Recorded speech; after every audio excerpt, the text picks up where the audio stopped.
যেখানে পাশাপাশি দুইটা স্কুল, মেয়েদের স্কুল থেকে 10 জন পাচ্ছেন জিপিএ 5 আর ছেলেদের স্কুল থেকে 1 জন পাচ্ছেন।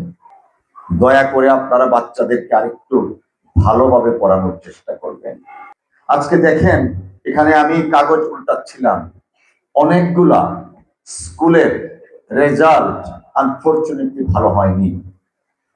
এর মধ্যে 3টে এমপিও ভুক্ত শিক্ষা প্রতিষ্ঠান আছে যাদের রেজাল্ট 40-এর নিচে। কেন? এমপিও ভুক্ত যে শিক্ষা প্রতিষ্ঠানগুলো আছে, দে আর অ্যাজ গুড অ্যাজ গভর্নমেন্ট ইনস্টিটিউশনের মতো রিকগনাইজেশনটা পাচ্ছেন।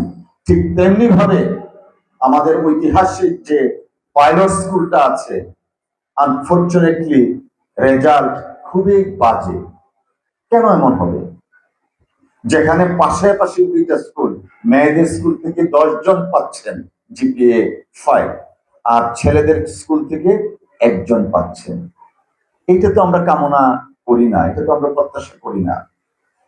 আপনাদের প্রত্যেকেরই আমি দেখেছি একটা স্কুল মাদ্রাসা প্রিন্সিপাল বা শিক্ষক মন্ডলীর আমাদেরকে একটা 4তলা বিল্ডিং দেন, 4তলা বিল্ডিং দেন বা 3তলা। বহু মানে আমি তো দেখলাম যে গুজিরকোনা স্কুলের হাই স্কুল এবং বালিকা বিদ্যালয় দুইটার রেজাল্টে কিন্তু খুব আশানুরূপ না। হয়তো গুজিরকোনা বয়েজ স্কুলের বা হাই স্কুলের 1 জন জিপিএ 5 পেয়েছে, বালিকা বিদ্যালয়ের পাইনি।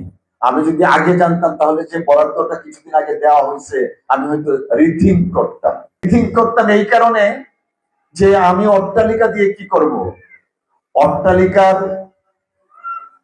দেখতে আমরা চোখ জুড়াবে, কিন্তু প্রোডাকশন তো আমরা পাচ্ছি না। যে স্টুডেন্ট বের হওয়ার কথা যে রেজাল্ট নিয়ে, সে রেজাল্ট তো আমরা পাচ্ছি না।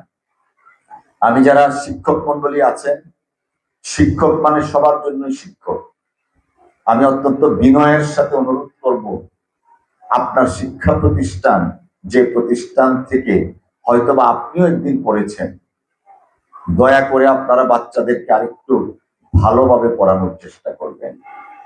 পুঁথিগত বিদ্যার পাশাপাশি মানবিক গুণগুলা যেন গড়ে তুলতে পারেন, সেই জিনিসগুলো আপনারা চেষ্টা করবেন।